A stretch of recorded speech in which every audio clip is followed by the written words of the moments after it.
சாந்தி 8/5/2025 முரளியில் இருந்தான ஸ்லோகம். காரணத்தை தீர்வுகளாக மாற்றி புண்ணியமற்ற விடயங்களை புண்ணியமான விடயங்களாக ஏற்றுக்கொள்ளுங்கள்.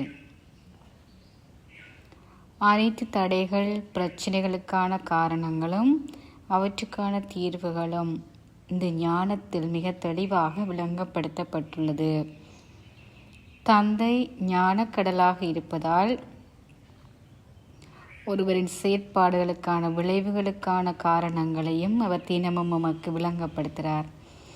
இந்த அதி மங்களகரமான சங்கம யுகம் நன்மை தரும் யுகம் என்று அழைக்கப்படுகிறது. ஏனென்றால் எது நடந்தாலும் அதற்கான காரணங்கள் விளக்கங்கள் எல்லாம் மிக அழகாக தந்தை ஆசிரியராக வந்து விளங்கப்படுத்துகிறார். இந்த இறுதி பிறவியில் ஆத்மா தூய்மையாக்கப்பட்டு தந்தையிடம் செல்ல வேண்டும். ஆகவே இப்போது தூய்மைப்படுத்தல் செயல்முறை நடைபெற்று கொண்டிருக்கிறது. இயற்கை உட்பட மனித ஆத்மாக்களும் தூய்மையாக்கப்படுகின்றார்கள். இதனால் தான் தொடர்ந்தும் இந்த யுகம் நன்மைக்கான யுகம் என்று அழைக்கப்படுகிறது. என்ன நடந்தாலும் அதில் ஏதோ ஒரு நன்மை அடங்கி இருக்கின்றது. காரணத்தினை நாம் தேடிச் செல்லும் போது அதற்குள் தீர்வு அடங்கியிருக்கும்.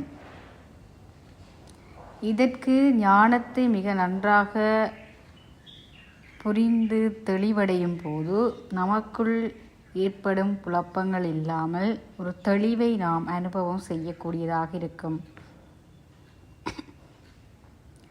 அது மட்டுமல்லாமல் நமக்கு யோக சக்தியும் அவசியம்.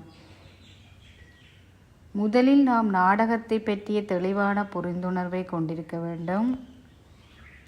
நாடகத்தின் காட்சிகளை அவ்வாறே ஏற்றுக்கொள்வதற்கு நமக்கு அந்த சக்தி தேவை.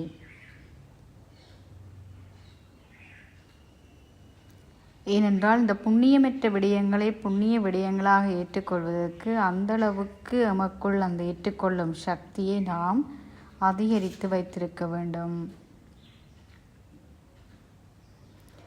இந்த விடயங்களை எல்லாம் நோக்கி எனது மனோபாவம், பார்வை, கண்ணோட்டம் என்பன தீர்வுகளை கொண்டு வந்து பிரச்சனைகள் தடைகளின் ஆதிக்கத்துக்கு என்னை உட்படாமல் இருக்க செய்யும். எந்த ஒரு பாதகமான சூழ்நிலைக்கும் நாம் முகம் கொடுக்க வேண்டி ஏற்பட்டாலும்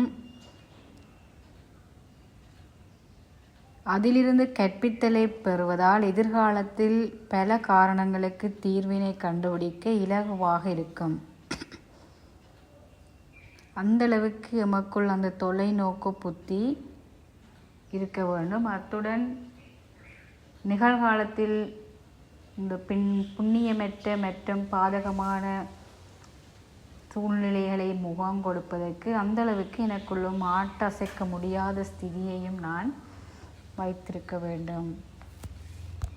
ஓம் சாந்தி.